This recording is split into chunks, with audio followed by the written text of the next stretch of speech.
Retrouvez dans un instant une rencontre avec Denis Eckert, agrégé et docteur en géographie, à la librairie Ombre Blanche, jeudi 19 juin 2025, pour la traduction avec Batia Baum et la rédaction de l'appareil critique du roman de Benjamin Schlevin, Les Juifs de Belleville, paru aux éditions L'Échappée.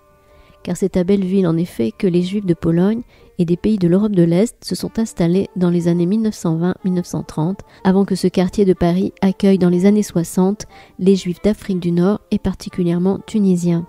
C'est cette histoire de l'immigration des Juifs polonais et de son effervescence sociale et culturelle que raconte Schlevin, militant communiste ayant quitté la Pologne antisémite en 1934, dans un roman magistral écrit en yiddish. La rencontre était menée par Maurice Lugassi.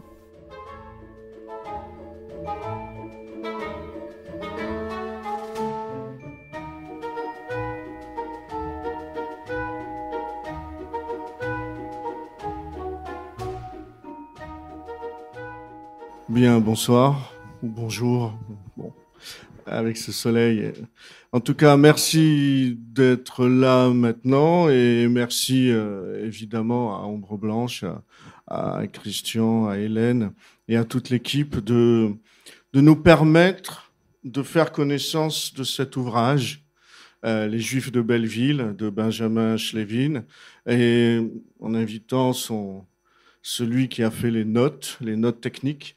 Mais c'est vrai que c'est un ouvrage qui est un peu un chaînon manquant dans notre littérature française, un chaînon manquant entre des mondes que l'on connaît, le monde d'Isaac Bashevis Singer, d'Israël Joshua Singer, le monde de Sholem Asch aussi, dans la littérature yiddish, et puis ça, c'était un peu le monde d'avant.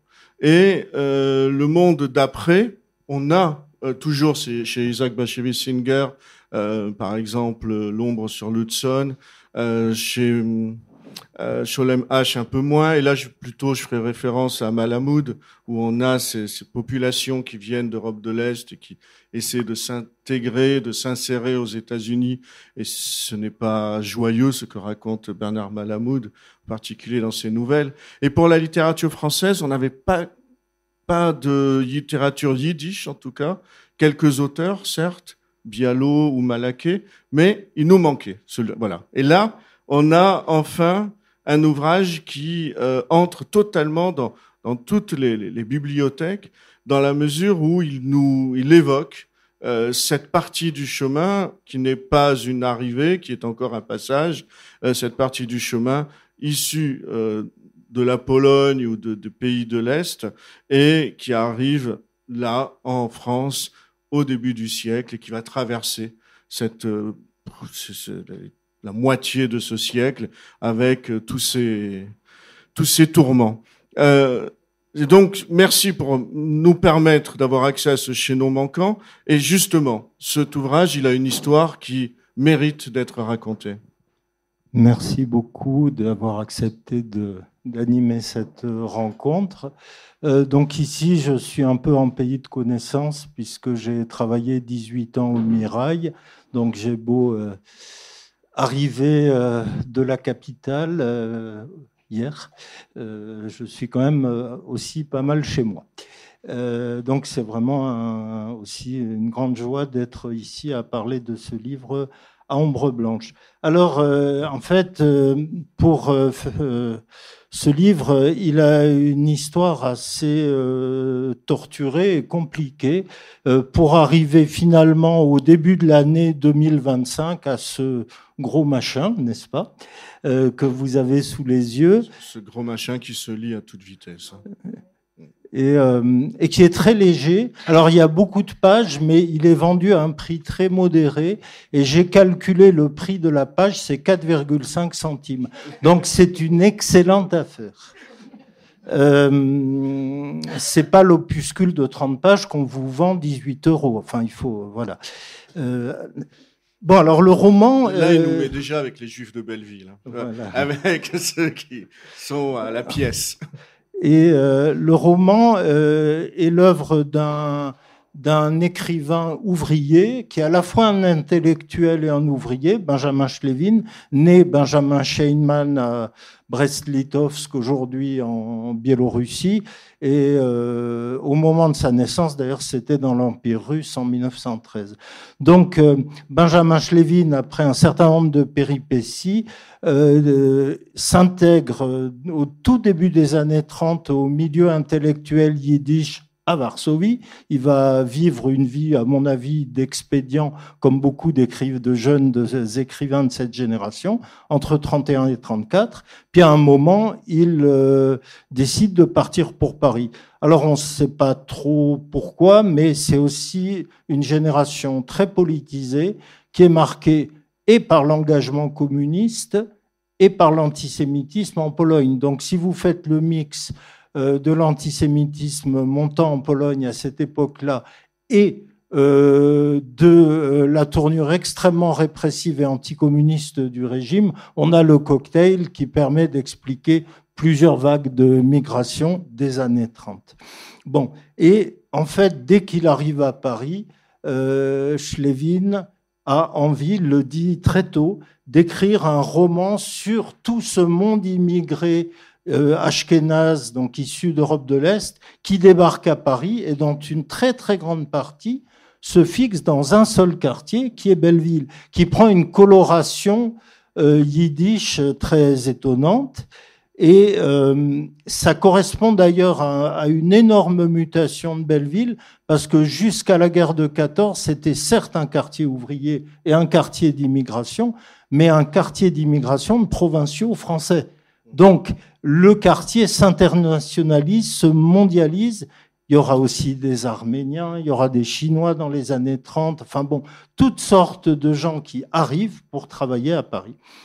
Et finalement, le premier projet, tel qu'on a pu le reconstituer, c'est d'écrire un livre sur cette communauté immigrée qui s'installe, qui travaille, qui vit dans les ateliers, qui a des papiers enfin assez mauvais puisqu'ils sont arrêtés par la police tout le temps.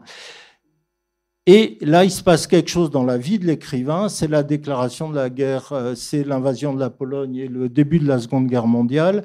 Et Benjamin Sheinman, l'écrivain, enfin le vrai nom de Schlevin, s'engage dans les régiments étrangers de l'armée française. Il va être fait prisonnier un an après et il passera le reste de la guerre au Stalag. Donc, alors justement, ce bref résumé de la vie de l'auteur nous donne aussi un très très bref résumé de l'histoire de ce récit. Parce que effectivement, cette trajectoire que j'ai résumée, elle a un impact majeur sur la structure du roman. Le projet initial, qui était cette communauté dans Belleville, inscrite dans l'espace parisien, ça va devenir aussi la trajectoire des Juifs de Belleville à travers la Seconde Guerre mondiale. Et le roman, en fait, aussi s'élargit à mesure pour devenir, par exemple, au Stalag, on est confronté à tous les prisonniers de guerre de l'armée française, alors, petits... On va voir, voilà. Justement, on va voir combien c'est à la fois un roman réaliste et combien on sort du réalisme. Mais revenons à l'ouvrage lui-même. Il a déjà été traduit avant cette traduction-là. Oui. Alors là, on peut peut-être distribuer dans la salle le petit support que j'ai préparé. Et il faudrait que vous en ayez un exemple quand même, un exemplaire. Ah ouais, merci. Alors vous avez d'abord les images en premier. Donc d'abord la couverture d'en haut que je commenterai d'ici 2-3 minutes dès qu'on a le... Alors pendant que vous distribuez, juste un mot sur Arnold Mandel. Ouais. Attendez, on va... En fait, le roman paraît en yiddish à Paris dans les éditions communistes yiddish en 1948. Donc, une fois que Schlevin est revenu de captivité. Et en fait, entre son retour de captivité 40 et fin 46, il a rajouté un tiers du roman. Donc en fait, il y a une énorme partie qui est sans doute rédigée avant-guerre et une autre qui est rédigé 6 ans plus tard, 6-7 ans plus tard. Donc il y a déjà 2 étapes très différentes de la rédaction du roman initial. Et puis en 1956, vous avez la couverture. Il faut regarder d'abord la couverture et ensuite le texte. Une couverture jaune, il y a une traduction en français qui sort et qui est signée d'un certain Mathieu, je crois, Marcel Arnaud. Alors, on a su par la suite que c'était Arnold Mandel. Alors, Arnold Mandel, là, c'est la partie toulousaine. Arnold Mandel était à Toulouse pendant la guerre et il était avec Claude Vigée à la synagogue Palapra où c'était à la fois un lieu de recrutement et d'enseignement. Et ensuite, il est entré en résistance au sein de l'armée juive.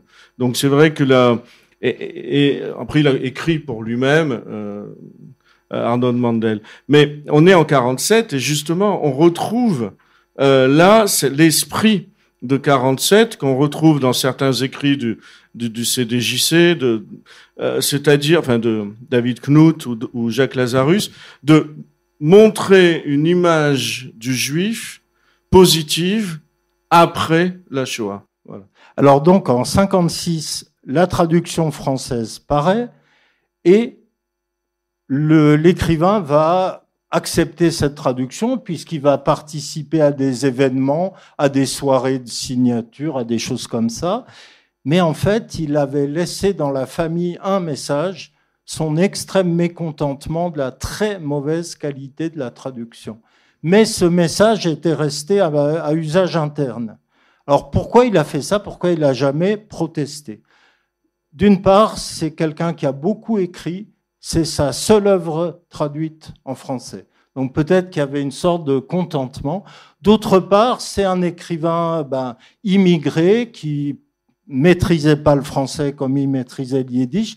Donc il y a peut-être aussi quelque chose de la honte ou du complexe d'infériorité de l'écrivain immigré vis-à-vis de la grande littérature française, sachant que Schlevin était un immense admirateur des romanciers sociaux du 19e. Il avait lu Balzac à fond, il a même traduit après La cousine bête en yiddish. D'accord. Et donc voilà, il y a ce silence de l'écrivain sur la très mauvaise qualité de la traduction. Et qu'est-ce qui va exhumer alors Alors je pense qu'on va essayer de trouver un exemple de la mauvaise qualité de la traduction, puisque vous avez en haut le texte yiddish original, la traduction par Arnold Mandel et la retraduction par Batia Baum et un certain Joseph Strasburger, dont on parlera après.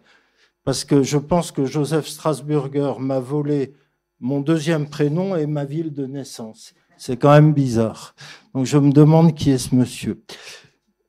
Et peut-être serait-il dans la salle. Bon, alors je vais vous lire quand même, j'ai envie que vous entendiez la langue de Schlevin. Pour ceux qui lisent couramment le yiddish, pas de problème, bien sûr. Die Atelier ist größer geworden vor den letzten Jahren. Es sind zugekommen frische Hände, Coopers, Tischmenschen, Maschiners, Klappers, Kursjünglers, meisten Jeden. Noch leponem wegen arbeiten etliche Franzosen euch. Sie sind feul, die Franzosen riechen sich schwer, haben lieber Sach zu reden und haben sich oft herab inmitten der Arbeit auf ein Gläsel in Bistro. Und, pardon, excusez-moi, j'ai sauté une ligne. Sie spielen sich ob dem Tag und als es kommt sofort Zoll. Auf der Jid kann man gichig anschreien, unterjogen ihm a viele a Drohe tun. Euch die Fassonnieres bringen jede Woche rein a Sport bissel Arbeit. Mit sie ist am wenigsten Kopfverdrehenischen und man halt sie ständig in der Meure. Alors vous pouvez lire par vous-même que Arnold Mandel déjà a raccourci le passage. Il y a des contresens dans la traduction et il y a surtout la phrase « C'était presque tous des juifs fort bavards qui attendaient tranquillement la fin de semaine et la paix. Les rapports étaient bien moins compliqués avec les façonniers, payés à la pièce et qui n'avaient aucun avantage à paraître aux dépens de la direction. » Et ce que nous avons lu, Batia Baum et moi-même sous l'habile pseudonyme de Joseph Strasburger, l'atelier s'est agrandi l'année passée, il est arrivé de nouvelles mains, Cooper ouvrier à la table, mécanicien, marteleur, garçon de course, pour la plupart juifs. Puis, phrase absente, mais pour sauver les apparences, il fait aussi travailler quelques Français. Traditionnel dans les ateliers dont les patrons étaient d'origine étrangère, ils prenaient quand même un ou deux Français pour... ils sont paresseux, les Français, se remuent difficilement, aiment bavarder et descendent souvent en plein travail prendre un verre au bistrot. Ils passent la journée à en faire le moins possible et quand arrive la fin de semaine, là, paye.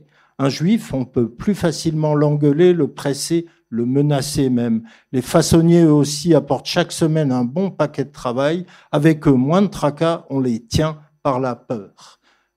Donc, il y a une allusion un peu de la xénophobie quotidienne d'un patron immigré qui dit « les Français, ils pensent qu'aux vacances, c'est des feignants ». J'ai entendu ça dans la bouche d'un patron d'un resto pakistanais à Paris. Il m'a dit « moi, j'embauche que des Pakis. Les Français, ils savent pas travailler, ils pensent qu'à leur jour de congé ».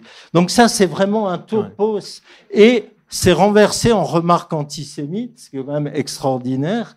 Et d'autre part, il y a l'atténuation de toute la violence des relations de travail et d'exploitation.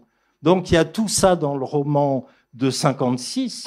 Il y a aussi le fait que énormément d'allusions politiques sont supprimées, les nazis deviennent des Allemands, il manque beaucoup de références au communisme, au Comintern, à l'Union soviétique. Bref, le roman a été repeint en blanc et maquillé et raccourci. Oui, oui. Et pour convenir à l'époque de sa parution et à une politique étrangère. Bon, ben, on a ça aussi dans l'historiographie. Donc, on a la chance d'avoir maintenant l'œuvre originelle. Et dans cette œuvre originelle, ce que l'on découvre, c'est une véritable saga.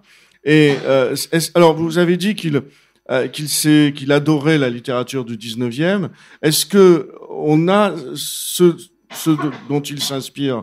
Est-ce qu'on a dans la littérature yiddish les modèles qu'il peut suivre? Alors, il y a les modèles explicites de Schlevin. Quand il est interviewé en France, il parle de Balzac et il parle de Zola, je ne sais plus, mais Balzac, c'est son idole. Donc, il veut entrer dans ce panthéon de la littérature française. Il veut citer des grands auteurs. Alors, pour moi, l'auteur de la littérature yiddish le plus proche, et dont je pense par lequel il a été très marqué, c'est Israël Singer. Et notamment les frères Ashkenazi, la saga industrielle de la ville de Lodz, Łódź en polonais.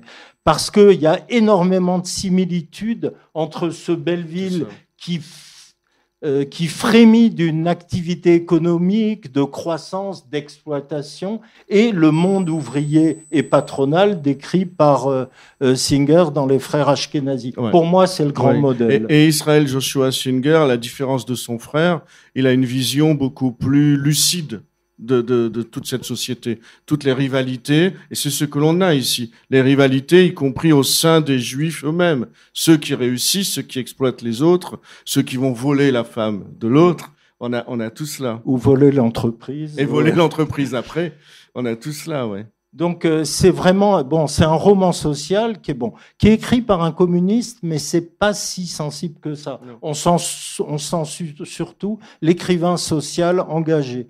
Enfin moi, dans le type d'engagement, ça me fait dans la littérature française penser à Zola beaucoup. Il y aurait du Maupassant chez les arrivistes. Enfin il y a beaucoup de choses de modèles implicites ou explicites pour Schlevin. On a, comme dans la littérature qu'il adore, on a des grandes figures, des grands personnages. On a notamment, alors celui qui finalement était dans la du début à la fin, c'est celui qui va s'appeler Jacou. Oui, alors ce Jackl en yiddish, qui s'appelle Herschel en fait au début, puis il change évidemment il francise son nom. Mais le Jakel, Jakou, c'est parce qu'il y a, le yiddish est une langue pleine de diminutifs, donc tout le monde l'appelle avec son petit diminutif. La plupart des personnages sont nommés comme ça. Donc Jakou, c'est le militant intègre. Du début à la fin du roman, c'est une sorte d'épure dont les tourments psychologiques sont parfois évoqués, mais pas tant que ça, parce que l'essentiel, c'est son engagement. Il a d'ailleurs une figure, son pendant féminin, qui est Kreindl, la couturière, qui est également la militante infatigable. Elle a une journée de travail épuisante et qu'est-ce qu'elle fait ? Eh ben, elle va militer le soir. Bon, elle a un gamin à un moment, le gamin, il part avec elle. Enfin, c'est vraiment des figures, des sortes d'épures du militantisme ouvrier et de gens qui qui n'accordent pas tellement d'espace à leur vie personnelle. Et du coup, c'est très impressionnant. Ces figures d'engagement. Alors, vous parlez de réalisme, non pas individuel, mais de réalisme social ou il y a une autre expression que vous utilisez je sais plus ce que j'ai raconté, mais en fait, il y a une sorte de réalisme global des situations. Parce que si vous cherchez vraiment les noms de rues de Belleville, il n'y en a pas beaucoup. Si vous cherchez des personnages précis qui seraient nommés par leur nom, absolument pas. Tous les personnages sont des vrais personnages de fiction. Ils sont composés à partir de bribes du réel observé par Schlevin. Mais en même temps, Schlevin dit « Je suis un écrivain de l'observation. Ce que je raconte, je le romance, mais ce que j'ai vu, j'ai envie de le restituer. » Et notamment, dans la vie à Belleville, il y a il y a plusieurs éléments très frappants. Il y a d'abord la sociabilité dans la rue, dans les cafés.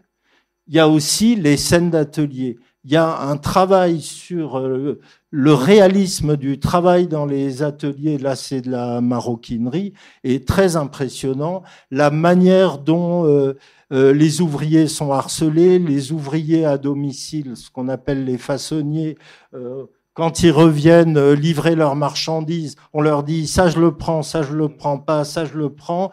Mais enfin, tu sais quand même que ça se passerait mieux si c'était ta femme qui venait m'apporter tout ça. C'est ça. On a, quand je parlais du chaînon manquant, c'est que on entre là dans cette vie d'un monde qui va être annihilé, qui va être la première victime en particulier de la rafle du Veldiv.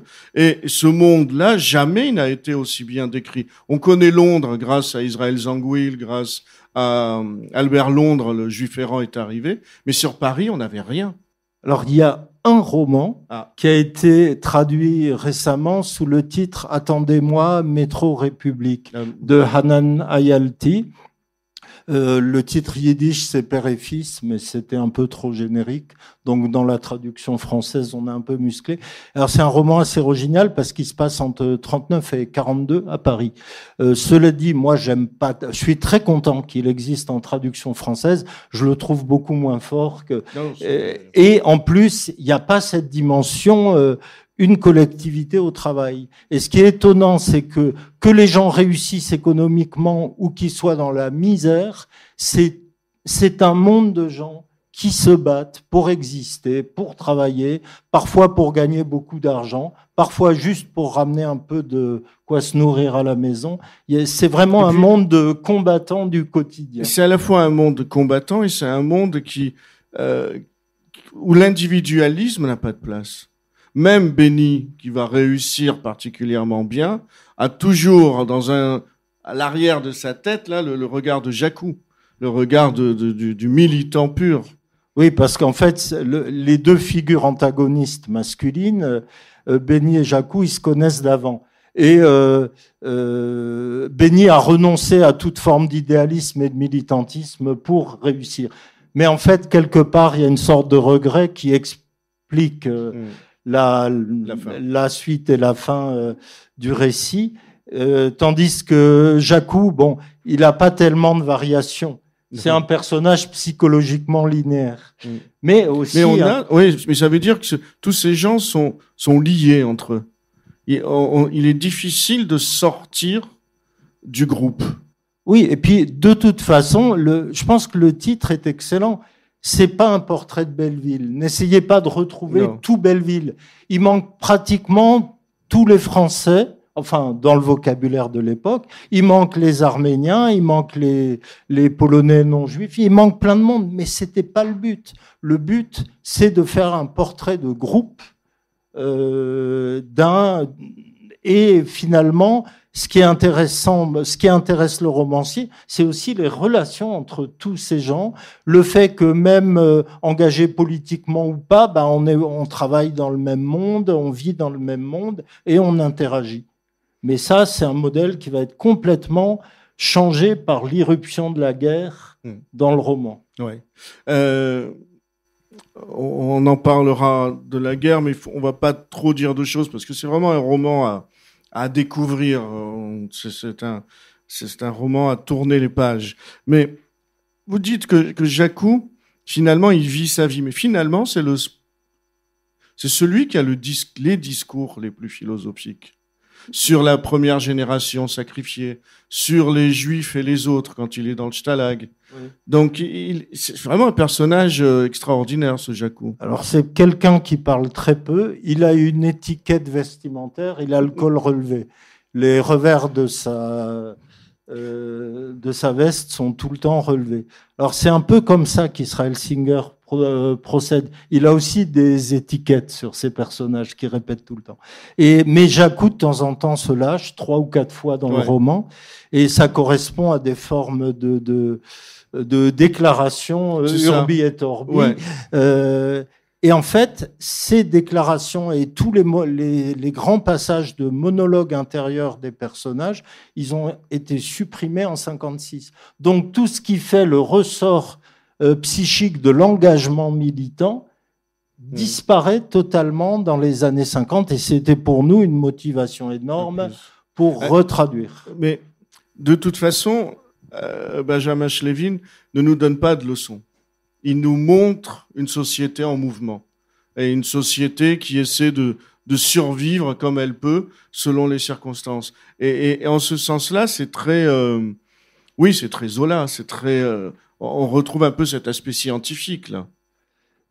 Alors il y a aussi dans le regard panoramique qui porte sur cette micro-société bellevilloise juive immigrée, il y a une absence de jugement. D'une part, pour un écrivain d'une époque assez profondément misogyne, il y a un traitement des personnages féminins et masculins qui est extrêmement bienveillant, notamment, il y a des situations où les filles, elles ont 20 ans, elles se retrouvent enceintes, elles n'ont pas trop voulu ça. C'est dit avec beaucoup de pudeur et de dignité. Il y a aussi, Benjamin Steinman, personnellement, était athée et anti-religieux. Par contre, dans le roman, il y a un personnage d'un juif observant, David, qui est traité avec infiniment de bienveillance. Enfin, il y a pas de regard surplombant sur aucun des personnages. Je trouve ça, moi, ça me touche beaucoup. Et là, si on veut chercher, comme chez Zola, les premières grèves, ou comme chez Victor Hugo, l'histoire de France, là, on a l'histoire des Juifs de Paris, en passant par 1936, on a comme ça tout un parcours. C'est absolument passionnant. Alors, il y a un parcours qui commence par une immigration économique dans les années 20, et ensuite, on sent la situation se politiser. 33, l'arrivée au pouvoir d'Hitler, les Allemands anti-nazis et notamment les Juifs se réfugier à Paris. 34, la crise politique, les barricades. 36, les grandes grèves. Enfin, il y a on sent l'irruption de la vie politique et des défis à la fois européens et français, spécifiquement français, dans le récit. Oui, et ces événements politiques se font avec les autres composantes de la société. Ça se fait pas uniquement dans le monde juif. Ça aussi le montre bien combien ils font partie d'une société. Oui, à française. partir du moment, bon, il y a un des personnages, bon, Jacques, qui s'insère politiquement dans une cellule. Bon, le mot est pas prononcé, mais une cellule communiste, évidemment. Et en fait, son camarade de toutes les luttes, c'est un soudeur des usines Renault qui s'appelle Constant et qui est entre guillemets un Français. Oui. Et qui est plus âgé que lui, qui est aussi un peu son mentor dans la lutte politique et syndicale à Paris. Et c'est à partir de là aussi qu'on voit quelques, j'ai envie de dire, invariants de la condition juive. Notamment cette première génération qui veut être considérée, certes, comme anciennement des étrangers, mais qui veut aussi des papiers français, être français. Et jusqu'à la guerre, au moment où ils s'engagent, on leur renvoie leur judéité et on leur dénie une francité. Oui, alors ça, c'est bon, toute la tragique histoire de 40. Oui, et aussi avant, c'est anticipé par les, c'est anticipé par les conflits de génération qui sont assez intéressants dans le roman. Et ça donne, alors un tout petit extrait que j'ai.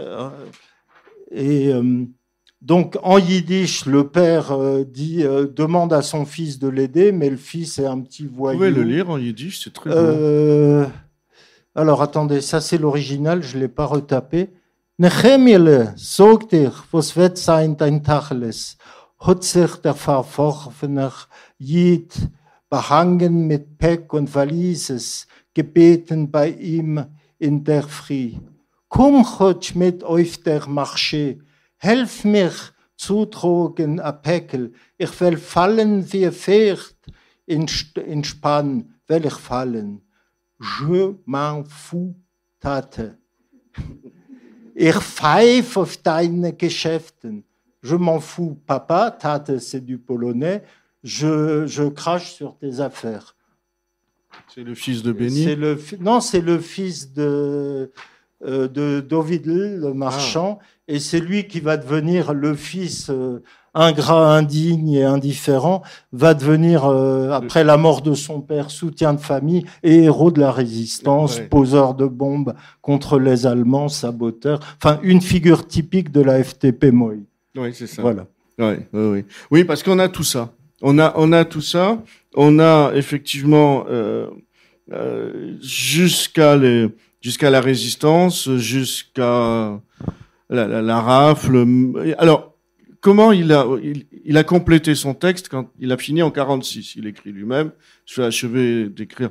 Donc, il revient du Stalag et c'est là qu'il apprend toute cette... Alors, la circulation de l'information, c'est un des grands mystères pendant la guerre, sachant que les prisonniers de Stalag, c'était une communauté particulière parce qu'ils n'ont pas été touchés par les rafles. Il se trouve que l'armée allemande, pour les armées occidentales, a respecté les conventions de Genève. Et seulement pour les armées occidentales. Elle a opéré un demi-génocide des prisonniers soviétiques, dont 1 sur 2 est revenu vivant. Pour être invité à faire du tourisme à l'est de l'Union soviétique ensuite, mais ça, c'est l'histoire spécifique du stalinisme. Bon, donc, il y a dans le roman... D'une part, il y a quelque chose de très original qui est la vie dans le stalag avec la vie politique et les affrontements politiques internes aux prisonniers de guerre, parce que la lutte ne s'arrête pas parce que les gens sont prisonniers de guerre.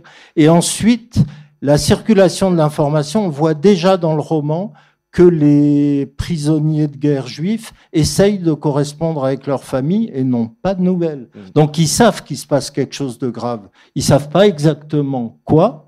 Mais également, il y a un deuxième événement sur la circulation de l'information.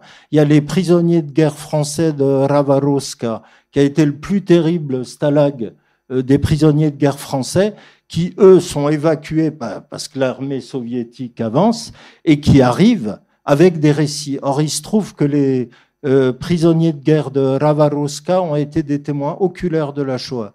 Parce qu'il y a eu des exécutions de masse de populations de juives juste aux limites du camp. Donc ces gens arrivent avec ces récits. Mais ça concerne les populations d'Europe de l'Est, pas les Parisiens. Oui. Et donc, ce qui est étonnant, c'est que finalement, il est libéré fin avril 45 et en 1 an et demi, il rassemble assez d'histoires, de témoignages, on ne sait pas comment, il n'y a pas de notes de ce travail, pour faire un récit crédible. Et moi, j'ai beaucoup lu des travaux sur l'occupation, sur Drancy, sur la FTP-Moy, entre autres les travaux d'Annette Viviurca. J'ai pas trouvé d'invraisemblance majeure. Non. C'est extrêmement vivant et précis sans l'être, parce que ça reste une fiction.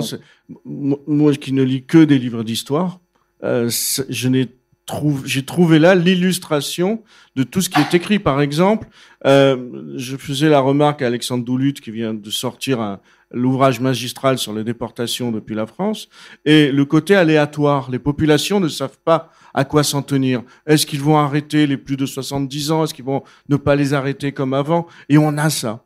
On a cette peur qui gagne la population parce qu'elle ne sait pas exactement quelles sont les lois en vigueur, parce que tout se fait avec des lois. Et en plus, il y a des choses étonnantes qui ont été sorties par la recherche historique des décennies plus tard. C'est par exemple les affrontements et les hiérarchies sociales à l'intérieur de Drancy, où les Israélites de France et les Juifs immigrés, les uns se croient longtemps préservés, ils ne le seront pas. Mais voilà, il y a toutes ces tensions et finalement, c'est des choses qui vont être mises à la lumière du jour par les historiens professionnels beaucoup plus tard. C'est ça. Mais qui est déjà présent en 48. Quand on dit plus tard, c'est carrément en 2000. Hein.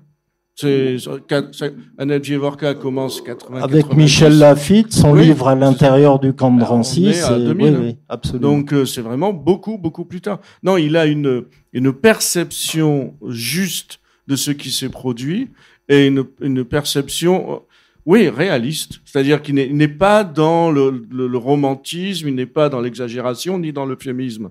Ce qui arrive à Kreidel, on va pas le dire, mais voilà, ça fait partie des histoires qui auraient pu se réaliser. Tout est crédible. Ouais. Alors, ce qui est curieux, c'est que les critiques de la presse yiddish communiste parisienne, eux, ils vont pas être gentils. Alors, j'ai pu lire ces critiques parce que je connais bien la famille les descendants de l'écrivain et on m'a confié tout un classeur où il y avait les coupures de presse que le grand-père avait ramassées. Dans la Yiddishland mondiale, hein, il y a des trucs de New York, Buenos Aires, de Pologne, de Londres, etc. Et en fait, quand le roman sort, les critiques littéraires yiddish, les uns aiment beaucoup, les uns aiment moyennement, les uns aiment le style beaucoup, les autres pas trop. Enfin, la diversité classique de la critique littéraire. Les seuls qui sont impitoyables, c'est les copains de la presse yiddish communiste parisienne. Et notamment, alors il y a 2 critiques. Il y a Lili Berger, qui était une résistante hyper engagée, qui a pris des risques extraordinaires pendant la guerre, qui dit « t'as pas le droit de parler de l'occupation, t'y étais pas ». Donc, il y a le Lucas, le tabou, un classique, tu n'y étais pas, tu peux pas en parler. Et elle est furieuse qu'elle dise que des gens s'amusent, parce que c'est toute une vie qui continue même un peu, quand même, malgré les drames de l'occupation. Et l'autre critique par Lili Berger et par un autre critique connu qui s'appelle Mortré Litvin, c'est les personnages ne sont pas héroïques et vous n'avez pas le droit. Notamment, les femmes qui bossent comme des folles, elles ont des cheveux gris à un âge assez précoce et des dents en or. Alors là, les dents en or pour les jeunes femmes, c'est juste pas possible. Donc il y a quand même un certain machisme qui s'exprime. Les hommes aussi. Alors Jacou, le héros militant, on apprend qu'il a 4 chicots devant donc il a plus de dentition correcte devant. Mais tout ça non. Et Schlevin aura la chance de pouvoir répondre dans la presse communiste 15 jours après. Il dit d'une part, moi j'ai envie de raconter ce que j'ai vu et j'ai pas envie de décrire des Hercules aux muscles saillants qui n'existaient pas dans son Belleville à lui. Il n'est pas dans le romantisme, il n'est pas dans l'embellissement. Mais sa famille, elle est à Paris ? Vous savez, les gens au cours de leur vie bougent. Oui. Alors il y a une bonne partie de la famille qui vit à Paris.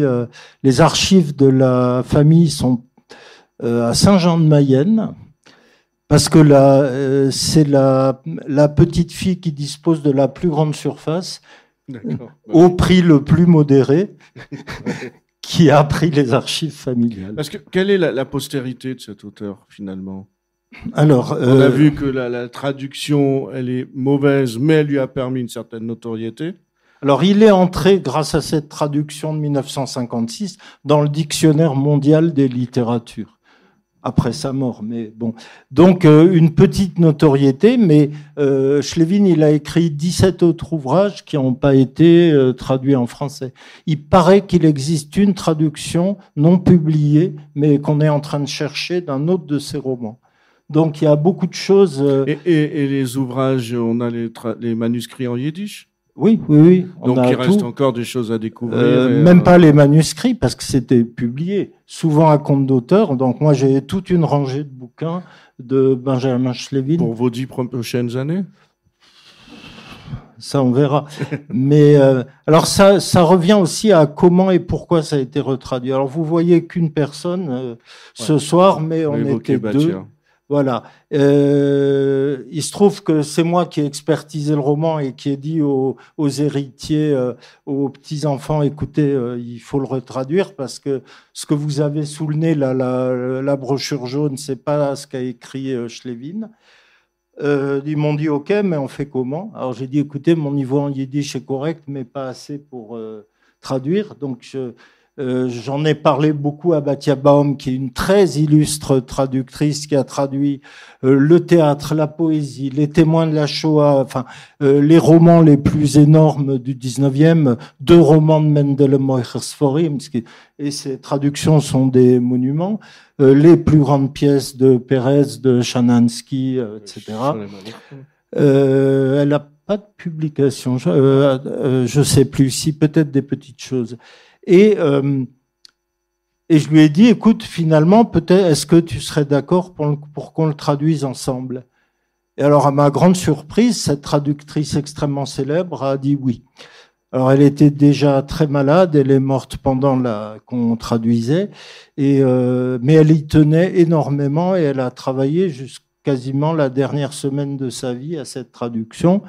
Et je pense qu'il y a aussi une raison, c'est que même si Schlevin est un écrivain à peu près inconnu, c'est que le monde des militants communistes de Belleville, c'était ses parents. Oui. Son père a été fusillé par les Allemands près de Pithiviers en 43, je crois. Batia est une enfant cachée. Sa mère était une militante communiste. Elle a fui. Elle est partie la veille de la rafle du Veldiv avec sa fille et une cousine. Et elle a emmené tout le monde à la volée en zone sud. Donc voilà, il y a toute une histoire derrière. Et même les types dont on parle, le militant, l'entrepreneur, la roublarde et tout ça, je pense pour Batia, c'était des figures de son enfance aussi. Ouais. Non, j'étais en train de penser. Samedi, dans la même salle étaient réunis Jean-Claude Grimbert, Baubert et Henri Raximov et Michel Taubert qui aussi chantait en yiddish. Et on a un petit monde, mais qui était en train de disparaître là aussi. Alors à Strasbourg la semaine dernière, j'ai présenté ce livre avec Michel Taubert, qui est prof à l'université de Strasbourg. Donc on a eu le plaisir, l'honneur de pouvoir présenter le bouquin à Strasbourg. Alors Strasbourg joue un rôle bizarre dans cette histoire parce que Arnold Mandel, dont on a dit qu'il avait une résistance toulousaine, était né à Strasbourg. Oui. Et moi aussi. Bon, alors et apparemment les traducteurs strasbourgeois aiment les pseudonymes. Oui, c'est ça. Je ne sais pas pourquoi il a pris un pseudo. Alors, la parole est à vous. Bonsoir et merci vraiment pour cette présentation passionnante. Moi, j'ai beaucoup aimé ce livre et j'ai pas du tout senti de différence d'interprétation dans la traduction. Et j'avais envie de vous demander comment vous avez procédé avec Batia. Est-ce que vous êtes partagé des chapitres ou bien est-ce que chacun a traduit de son côté pour confronter ensuite ou est-ce que vous avez procédé ensemble? Je sais qu'elle était je la connaissais, je sais qu'elle était d'une exigence et aussi d'une singularité quand même particulière dans sa façon d'aborder les textes, des choses auxquelles elle tenait. Je pense que ça n'a pas dû être toujours facile. Je me demandais comment on fait pour traduire à deux, en fait. Je sais pas, parce que c'est la première expérience de traduction à deux. On avait fait dans le cadre de son atelier littéraire des traductions collectives, mais on était de 5, 6, 10. Et après, Batia tranchait pour l'édition des textes. D'une part, on s'était très très bien entendu dans l'atelier de traduction littéraire. J'étais très impressionné par sa manière d'aborder la traduction. Et en fait, au début, on voulait faire une traduction parallèle et se disputer. Bon, elle était en rémission de leucémie, elle n'avait pas le temps. Donc finalement, Batia a dit je vais jusqu'au bout. Donc elle a fait un filage du roman en version brute. La version 0, que Batia, qui était une maniaque de la relecture, de la réécriture, qui pouvait laisser un roman 10 ans ou 15 ans sur sa table de travail, donc elle a fait la version brute sans contrôle, de première ligne à la dernière. Et puis en même temps, on se voyait 2 à 3 fois par semaine, et moi je préparais de mon côté quelque chose, et on retravaillait chaque ligne du texte. Et donc on s'est chamaillé, mais on s'est jamais disputé. Et donc il y avait une vraie, j'ai aucune explication logique sur le fait qu'on se soit tellement bien entendu. En fait, on a travaillé comme ça jusqu'au 1/3 du roman. Et puis là, elle est partie, elle a quitté ce monde, et j'ai terminé les 2 derniers tiers, mais dans une sorte de conversation qui continuait. Là encore, c'est pas très logique, c'est pas mystique non plus, mais on avait tellement discuté ensemble que plein de choix ils s'imposaient, puis même des formes, des solutions de traduction dont j'avais l'idée. Et à un moment, je me retournais presque pour dire, tu vois, là, on y est arrivé. Donc on est allé, moi, je suis allé comme ça jusqu'à fin de l'été 2023. Puis après, je l'ai mis en relecture. Il y a 4 personnes qui ont relu. Avec des profils extrêmement différents, chacune étant très précieuse. Des gens qui lisaient pas du tout le yiddish. Une autre personne, c'est Yitzhak Niborski, qui a relu chaque ligne en comparant le texte d'origine avec. Alors il m'a dit, il est à la fois un expert incroyable de la langue et c'est un homme d'une telle gentillesse et modestie. Il m'a dit, tu sais, Denis, je vais pas juger de la qualité de la traduction. Je veux juste voir les endroits où moi je suis pas d'accord avec votre interprétation du texte. Il a trouvé, et il a même trouvé un paragraphe et demi qui manquait, donc je suis bien content. Mais oui, parce qu'il y avait 2 paragraphes qui commençaient par le même membre de phrase. Et à un moment, je suis passé à la suite. Donc ça a été relu et très bien relu. Et puis des solutions stylistiques qu'on avait imaginées. Le roman est écrit au temps du passé, nous on l'a mis au présent de narration. Et ça, pour nous, c'était vraiment un pas important parce que du coup, tout ce qui nous semblait figé dans le roman en français, tout à coup, s'est dynamisé, accéléré. Et finalement, j'ai mis à l'épreuve, j'ai continué à faire ce qu'on avait décidé de faire ensemble. Et puis j'ai fait énormément de travail de documentation parce que j'ai été rattrapé par mon vrai métier de chercheur, c'est-à-dire que je voulais comprendre le contexte. Et donc j'ai lu des hectomètres de machins et de trucs. J'ai essayé de comprendre le contexte de février 34 parce que Schlevin raconte une histoire un peu bricolée, un peu inventée. Donc moi je suis allé lire à peu près toute la presse. J'ai commis une énorme erreur, j'ai lu que la presse de gauche. Il fallait lire la presse de droite. C'est là qu'il y avait les renseignements qui m'intéressaient. Donc j'ai lu beaucoup de choses. Finalement, moi, ce qui m'intéressait, c'était le rapport au réel et le réaliste. C'est pour ça que je dis que dans le détail, c'est pas un roman réaliste. Globalement, c'est un roman réaliste.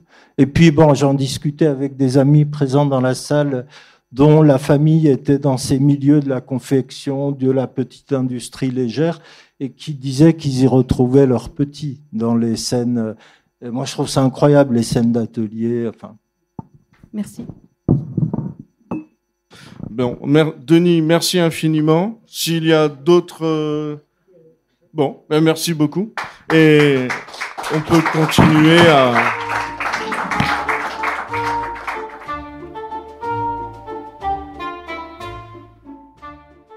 Il s'agissait d'une rencontre avec Denis Eckert pour la parution aux éditions L'Échappée du roman de Benjamin Schlevin, Les Juifs de Belleville, enregistré à la librairie Ombre Blanche le 19 juin 2025 et réalisé et mis en onde par Radio Radio avec Radio Radio Plus et Radio Terre.